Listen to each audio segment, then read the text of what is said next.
2022년에 가이드라인, 진료 지침을 통해서 대장내시경 주기를 어떻게 해야 될지 제시하고 있고요. 이 부분을 조금 더 쉽게 풀어서 설명해 드리면은 기본적으로는 우리는 1년, 3년, 5년의 간격으로 대장내시경을 시행하면 됩니다. 안녕하세요. 여러분의 속을 간단하고 빠르게 알려드립니다. SSS 내과의 최영입니다. 오늘의 주제는 대장내시경을 과연 몇 년마다 받아야 되는가?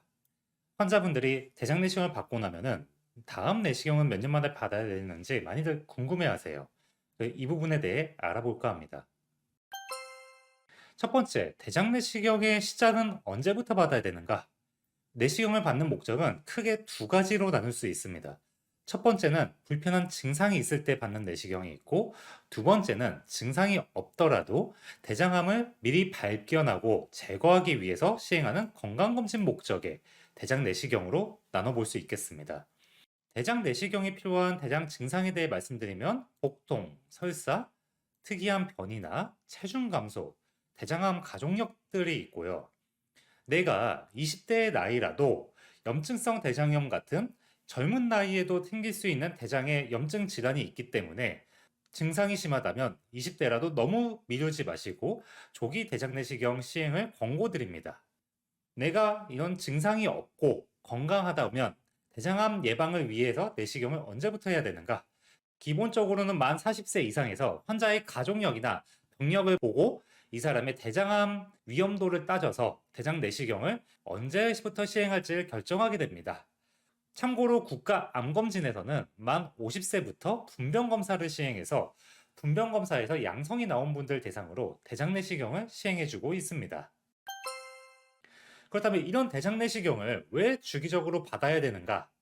일단 우리 검진 내시경의 주 목적은 암의 예방과 조기 발견입니다. 대장 내시경을 아무리 잘 관찰하더라도 놓치는 부위나 보이지 않는 작은 용종들이 있을 수 있습니다. 이런 데서 나오는 개념이 인터벌 캔서, 간격암이라는 건데요. 내가 검진 내시경을 주기적으로 잘 받았는데도 불구하고 다음 검진 내시경을 시행하기 전에 암이 진단되는 경우가 있습니다. 내가 대장 내시경이 아무리 깨끗하다고 하더라도 다음 이런 인터벌 캔서의 위험성을 줄이기 위해서는 주기적인 대장 내시경이 가장 중요한 거고요. 그리고 암이 발생하더라도 일정 간격을 지켜서 내시경을 시행한다면 손을 쓰기 힘들 정도로 커지거나 악화되기 전에 미리 발견해서 절제하거나 치료할 수 있습니다. 또한 한국인의 위암 대장암 발생률은 세계 1위이기 때문에 주기적인 내시경 시행을 통해서 암의 발생을 예방하는 것이 매우 중요합니다. 그래서 이 사진은 우리가 대장 내시경을 왜 주기적으로 받아야 되는지 직관적으로 보여주는 사진입니다. 용종이 정상적인 대장의 표면에서 자라나기 시작을 하고 이런 것들이 3년에서 10년을 거쳐서 점차적으로 크기가 증가하면서 결국엔 대장암으로 변해서 추후에는 다른 장기까지 퍼지는 진행성 대장암이 될 수 있다는 겁니다. 그래서 대장 내시경을 시행하는 목적은 이런 대장 용종의 단계에서 미리 발견하고 절제해내기 위함입니다. 그리고 또 하나는 대장 내시경을 주기적으로 받는다면은 설사 대장암이 발생하더라도 수술로 제거가 가능한 단계에서 조기 발견을 할 수가 있습니다. 그래서 주기적인 대장 내시경이 강조가 되는 겁니다. 이 자료는 우리나라 암의 발생률을 나타내고 있습니다. 이 가장 높은 폐암, 전립선암, 그리고 그 다음이 위암과 대장암이 차지하고 있고요. 여성에게 있어서도 대장암과 위암은 굉장히 상위권에 차지하고 있기 때문에 주기적인 내시경을 강조하는 이유가 여기에 있습니다.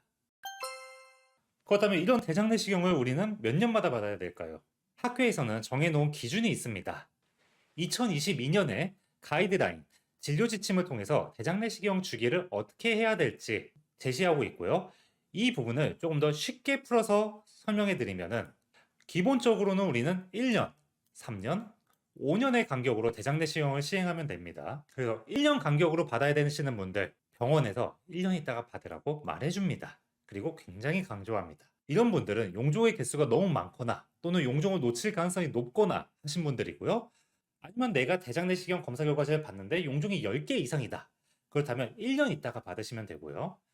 그 다음 3년 간격을 받으셔야 되는 분들은 1cm 이상의 크기가 큰 용종을 제거했거나 5개에서 10개의 용종을 가지고 있거나 암이 될 가능성이 높은 용종을 가지고 있는 분들이 있습니다. 이에 대해서는 추가로 설명을 드리도록 하고요. 그 다음 5년 간격으로 내시경을 받으셔야 되는 분들은 4개 이하의 용종이 있는 분들은 3년에서 5년의 주기를 권장드리고, 또는 대장 내시경에서 용종 없이 깨끗하더라도 아까 말씀드렸던 간경암의 발생을 예방하기 위해서는 최소 5년 간격의 내시경이 권고됩니다.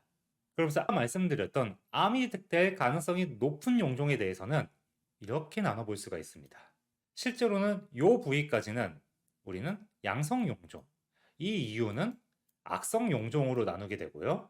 다만 양성 용종 중에서도 암이 될 가능성이 아직까지는 적은 저도 선종으로 나뉘는 부위가 있고, 그 외에 암이 될 가능성이 높은 고도 선종으로 나뉘는 부분이 있습니다. 그래서 이런 고도 선종을 갖고 있는 분들은 3년마다 내시경을 하셔야 됩니다. 하지만 여기서 제가 또 말씀드리고 싶은 거는 국가 암검진에서는 위내시경을 2년마다 받게 됩니다. 이런 3년 간격, 5년 간격보다는 2년 간격, 4년 간격으로 시행을 하셔서 위내시경과 대장내시경을 동시에 시행해서 편하게 내시경을 받으시는 걸 권고드립니다. 마지막으로 정리를 해드리면 환자 개개인의 대장내시경 결과에 따라서 대장내시경 권고 주기가 달라집니다. 이런 대장내시경 권고 주기는 암을 예방하고 조기 발견하기 위해서는 주기적인 대장내시경이 매우 중요하기 때문에 주기를 지켜주시는 것이 중요합니다.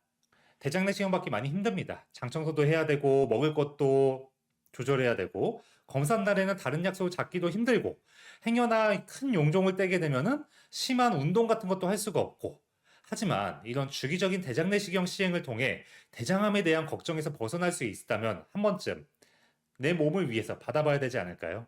이상입니다.